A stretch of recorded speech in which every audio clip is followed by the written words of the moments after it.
뭐 실적 미국이나 국내나 보게 되면 뭐 실적은 당연히 이슈가 없다라고 보시면 될 것 같고요. 아마 낮은 변동성 안에서 2026년을 준비하는 그런 한 주가 되지 않을까 이렇게 보고 있습니다. 그래서 국내로 보게 되면 역시 배당일이 오늘이었다라고 보시면 될 것 같습니다.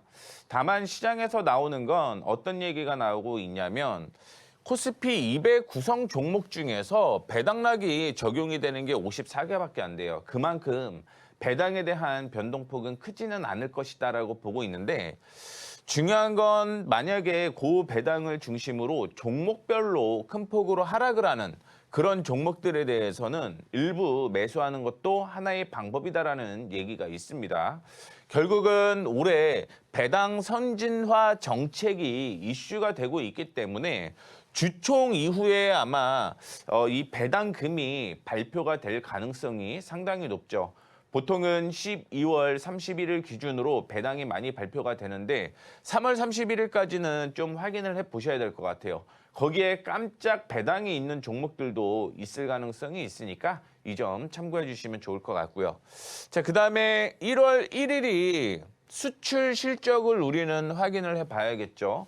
이번에도 역시 반도체 많이 이슈가 될 가능성이 있겠죠. 수출이 점점 늘어나는 모습을 보여준다라는 거 참고를 해주시면 좋을 것 같고요. 그다음에 역시 K뷰티가 어떤 매출이 나올지 실적에 대한 이슈가 지속적으로 나올 가능성이 높다라는 거 참고를 해주시면 좋을 것 같습니다. 자, 그다음에 원달러 환율은 1,480원에서 1,440원대까지 하락을 하는 모습이었는데 아마 이게 조금 고착화될 가능성이 상당히 높다라는 얘기가 있어요. 그렇게 되면 수출로 일단은 현금을 많이 쌓아놨던 종목들의 경우는 일부 차익 실현이 나올 수 있겠죠. 그리고 수입하는 그런 업종들의 경우는 당연히 다시 한번 반등이 나올 가능성이 있다라는 걸 체크를 해주시면 좋을 것 같습니다. 그래서 이번 주는 이 환율, 그다음에 배당, 이 수출 실적에 집중을 해보셔야 된다라는 거 말씀을 해드리도록 하겠고요. 미국 쪽으로 보게 되면 12월 31일 날 물론 휴장일이긴 하죠. 휴장일인데 FOMC 회의록이 공개가 됩니다. 이 공개에 따라서 우리나라 1월 2일 날 첫 개장일에 당연히 영향을 끼칠 수 있다는 거 참고해 주시면 좋을 것 같고요. 양적 완화에 대한 얘기와 함께 공개 국채 매입을 얘기를 하잖아요. 이거는 유동성을 공급한다라는 얘기입니다. 이게 얼마나 구체화가 됐는지에 따라서 미국 주식도 역시 상승을 하게 되면서 국내 증시 기대감이 당연히 높아질 수밖에 없다라는 얘기를 해드리고 싶고요. 그다음에 지난번에 금리 인하를 하는데 12명 투표권을 가진 의원이 12명이었죠. 그 중에서 3명이 좀 다른 의견을 내놨다라는 걸 확인해 보시면 될 것 같습니다. 저도 지금 2에서 3차례라고 금리 인하를 보고는 있습니다. 왜냐하면 내년 6월 달에 FOMC 의장이 바뀌잖아요. 그렇게 되면 트럼프 대통령 입맛에 맞는 의장이 들어올 경우 당연히 금리 인하는 추가적으로 한 번 정도 더 있을 가능성이 있다라고 하는 게 이 IB의 의견이에요. 근데 중요한 건 아직까지 점도표에서는 한 차례 인하 가능성을 시사를 한다라고 보시면 될 것 같고요. 1월 2일에는 제조업 구매 관리자 지수가 발표가 됩니다. 이게 제조업에서 향후에 우리 물건이 더 많이 팔릴 것 같아 그러면 재고를 쌓아둬야 되잖아요. 그만큼 물건을 더 확보를 해야 되기 때문에 이 지수가 미국 쪽에서는 이슈가 될 만한 지수라고 생각을 하시면 될 것 같습니다.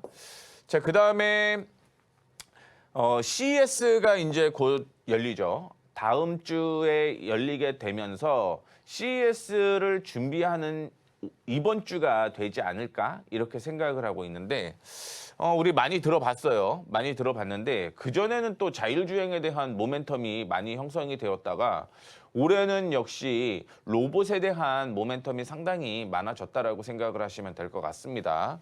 2025년에 CES 개막 주제가 있었죠. 이때 엔비디아 젠슨 왕이 기조연설을 했는데 뭐 그 이후에도 엔비디아의 주가는 상당히 많이 올라갔기 때문에 미국이든 한국이든 이 CES에 대한 관련된 종목들은 지속 봐야 된다라는 말씀을 드리고 싶고요.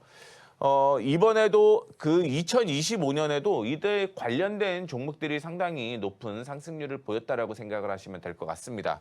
그래서 이번 주에 핵심 키워드는 이렇게 되고 있죠. 피지컬 AI, 그다음에 로봇에 대한 이슈가 있는데 어제 아마 뉴스를 보신 분들은 삼성전자에서 스피커를 내놨다라는 얘기가 나왔습니다. 이번에 이 CES에서 어떤 제품인지 정확하게 나올 가능성이 높고요.